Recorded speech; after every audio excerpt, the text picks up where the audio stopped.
إنذارية من المستوى البرتقالي للمديرية العامة للأرصاد الجوية، والتي تتوقع أن تستمر موجة البرد وذلك إلى غاية يوم الخميس بمقاييس تتراوح ما بين 12 درجة تحت الصفر و4 درجات تحت الصفر بكل من تنغير، بالحوز، أزيلال، بن ملال، إفران، ميدلت وببولمان، وبدرجة ستتراوح ما بين 6 درجات تحت الصفر و0 درجة بجرادة، تورير، تخنيف، راس، فرول، حسيمة، قرسيف، بيتازا، شفشاون، فيقيق، شيشاوة وبترودانت وبورزازات كذلك. هذا وستهب رياح قوية بسرعة ستتراوح ما بين 75 و 85 كيلومتر في الساعة إلى غاية الثالثة من صباح يوم الأربعاء بكل من بولمان، بميدلت، الناظور، جرادة، فيقيق، دريوش، بالحوز، تنغير، بتزني، ترودانت وبسيدي إفني، وكذلك بورزازات، قلميم وبأسزاق.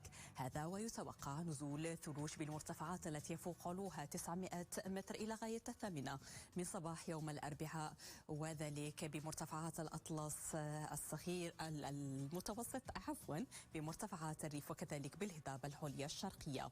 وكما كان متوقعا ولله الحمد فقد عرفت بلادنا تساقطات مطرية وثلجية. وإليكم المقاييس المسجلة إلى غاية السادسة من صباح اليوم، حيث سجل من الثلوج بإفران بجبل حيان 50 سنتيمتر، 30 سنتيمتر بواد إفران، 18 سنتيمترات سجلت بجبل هبري بالسفح و30 سنتيمتر بالقمة، بمشليف 15 سنتيمتر بالسفح و27 سنتيمتر بالقمة، بتمحديت 3 سنتيمترات بالسفح و25 سنتيمتر بالقمة، بعلوح 20 سنتيمتر، بأزيلال بجبل أزورقي 20 سنتيمتر بالسفح و40 سنتيمتر بالقمة، بجبل مريق 10 سنتيمترات بالسفح و25 سنتيمتر بالقمة، بتندة 25 سنتيمتر، وبشيشة وبتيمندونيت سنتيمترين سجلت بالسفح و20 سنتيمتر سجلت بالقمة،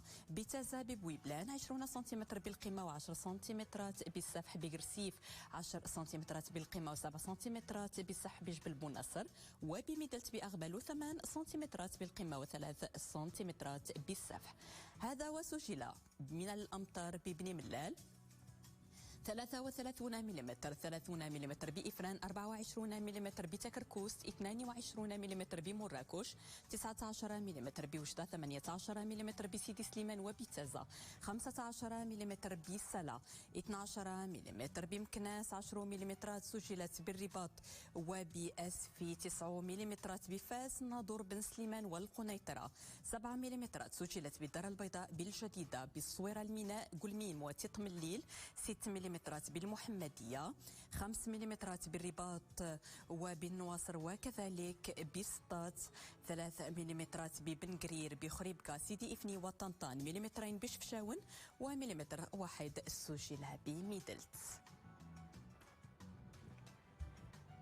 وبتحليلنا لصورة الساطل نلاحظ ثلوج بمرتفعات الأطلس وكذلك بالهضاب العليا الشرقية، كما نلاحظ أجواء غير مستقرة بالشرق بالأطلس وعلى طول الواجهة المتوسطية. غدا بحول الله بالمنطقة الشمالية من المتوقع أن تكون السماء غائمة بأقصى الشمال الغربي مع احتمال نزول زخات متفرقة، كما ستشهد مرتفعات الأطلس المتوسط ستشهد تساقطات ثلجية مع هبوب رياح قوية إلى قوية نسبيا على طول الواجهة المتوسطية وبالشرق.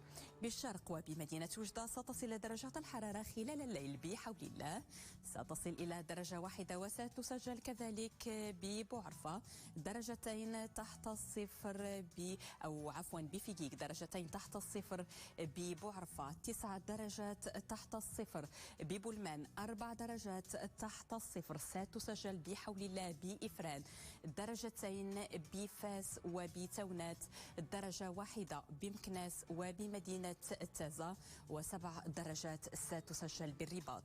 وبالرباط ستصل درجات الحرارة خلال النهار إلى 17 درجة، 14 درجة بالدار البيضاء وبمدينة الحسيمة، 13 درجة ستسجل بالناظور وبمدينة تطوان، 14 درجة بمدينة طنجة، 7 درجات بخريبكا، و9 درجات بمدينة خنيفرة.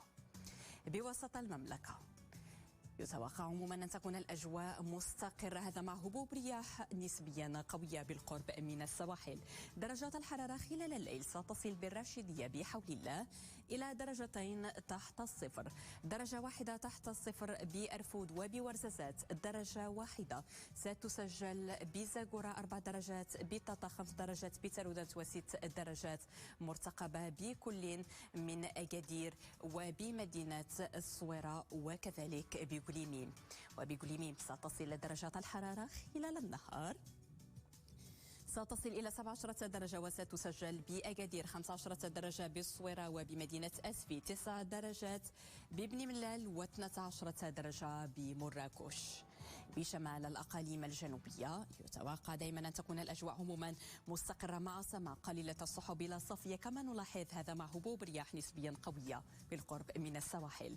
درجات الحرارة خلال الليل ستصل إلى 4 درجات بالزاق، 10 درجات بالسمارة، و11 درجة بالعيون.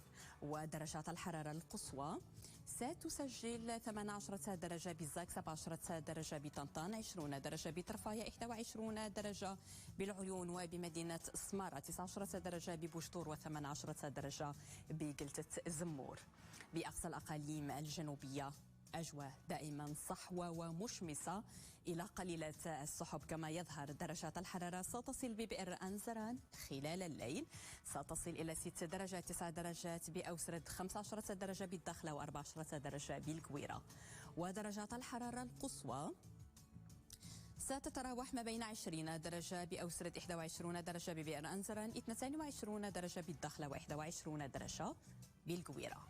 وعن حالة البحر سيكون بالواجهة المتوسطية وبسواحل البوغاز سيكون هادئ إلى قليل الهيجان بعلو سيصل إلى 1 متر. بالسواحل الأطلسية بشمال الدار البيضاء سيكون البحر قليل الهيجان إلى هائج بعلو 2 متر، وما بين أكادير وطرفايا سيكون البحر كثير الهيجان إلى قوي الهيجان بعلو قد يصل إلى 4 أمتار ونصف. بباقي السواحل سيكون البحر هائج إلى كثير الهيجان بعلو سيصل إلى 3 أمتار. لذا على إخواننا البحارة أخذ الحيطة والحذر، وكذلك لمستعملي الطرق الساحلية. المد بمدينة الرباط سيكون في تمام 5 صباحا و50 دقيقة، وفي تمام 6 مساء و16 دقيقة. الجزر سيكون بعد منتصف النهار ب10 دقائق. شروق الشمس بالرباط في تمام 8 و34 دقيقة، وغروبها سيكون على الساعة 6 و34 دقيقة. وبالنسبة لتوقعات الأيام القادمة يوم الخميس بحول الله ستنتشر سحب منخفضة كثيفة بأقصى الشمال الغربي وعلى طول الواجهة المتوسطية وبالشرق، كما ستشهد مرتفعات الأطلس المتوسط ستشهد تساقطات ثلجية. يوم الجمعة سماء غائمة بالشمال الغربي للمملكة، وابتداء من يوم السبت ويوم الأحد، الاثنين وكذلك الثلاثاء عودة مع الأجواء المستقرة بأغلب مناطق المملكة، مع ارتفاع تدريجي في درجات الحرارة بجل المناطق.